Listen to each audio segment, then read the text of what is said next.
June 2 విడుదల రాష్ట్ర అవతరణ దినోత్సవం సందర్భంగా వరుసగా కొత్త స్కీములు ప్రోగ్రాంలు ప్రారంభం. మిషన్ 26 డేస్ పేరుతో చర్యలు వేగవంతం చేసిన సర్కార్ రాజీవ్ యువ వికాసం శాంక్షన్ లెటర్ల పంపిణీ. మొదటి వారంలో ఇందిరమ్మ ఇండ్లకు ప్రారంభోత్సవం. రైతు భరోసా పెండింగ్ నిధుల చెల్లింపునకు నిర్ణయం. 3వ తేదీన షురు కానున్న రెవెన్యూ సందస్సులు. గ్రామాలకు కొత్త జీపీఓలు, ఉద్యోగుల డిమాండ్లపైన ప్రకటన. ప్రతిష్టాత్మకంగా తీసుకున్న సర్కార్ ఎమ్మెల్యేలు ఫీల్డ్లోనే ఉండాలని ఆదేశాలు ఇచ్చిరట. జూన్ 2న రాష్ట్ర అవతరణ దినోత్సవం సందర్భంగా వివిధ ప్రభుత్వ పథకాలు కార్యక్రమాలను ప్రారంభించాలని రాష్ట్ర సర్కార్ భావిస్తున్నది. దీంతో పాటు ఇప్పటికే మొదలైన స్కీమ్లను స్పీడప్ చేయాలని నిర్ణయించింది. ఇందుకోసం ప్రత్యేకంగా మిషన్ 26 డేస్ పేరుతో పలు కొత్త పథకాలు కార్యక్రమాల అమలును వేగవంతం చేస్తున్నది.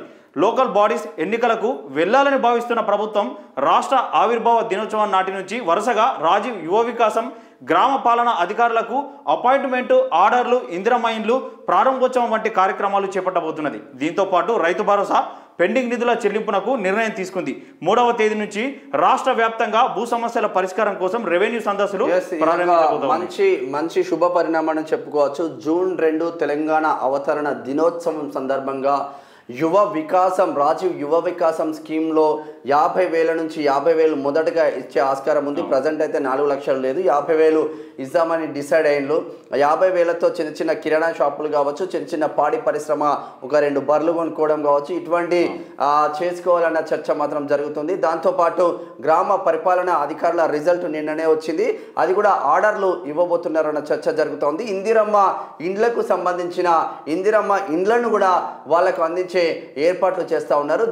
తద్వారా రైతులందరికీ రైతు భరోసా నైరుతి ముందే వచ్చిన నేపథ్యంలో రైతు భరోసా పెండింగ్ రైతు భరోసా మొత్తం 3 ఎకరాల లోపేమో ఇచ్చినట్టున్నారు. 3 ఎకరాల లోపు చాలా మందికి రైతు భరోసా రాలేదు అని మాత్రం వార్తలు అందుతూ ఉన్నాయి. రైతులందరూ ఆగంగులో ఉన్న పరిస్థితి. రైతు భరోసా కూడా ఏసీ ఇవన్నీ కంప్లీట్ చేస్తే మళ్ళీ కాంగ్రెస్ అనేది స్థానికంగా ముందుకు వెళ్ళే ఆస్కారం ఉంది. స్థానిక సంస్థల ఎన్నికలలో గట్టెక్కే ఆస్కారం ఉన్న నేపథ్యంలో ఇవన్నీ రాష్ట్ర అవతరణ దినోత్సవం జూన్ 2న శుభ సందర్భంగా ముఖ్యమంత్రి రేవంత్ రెడ్డి అందించే ఏర్పాట్లు చేస్తూ ఉన్నారు. ఇది నిజంగా శుభ పరిణామం.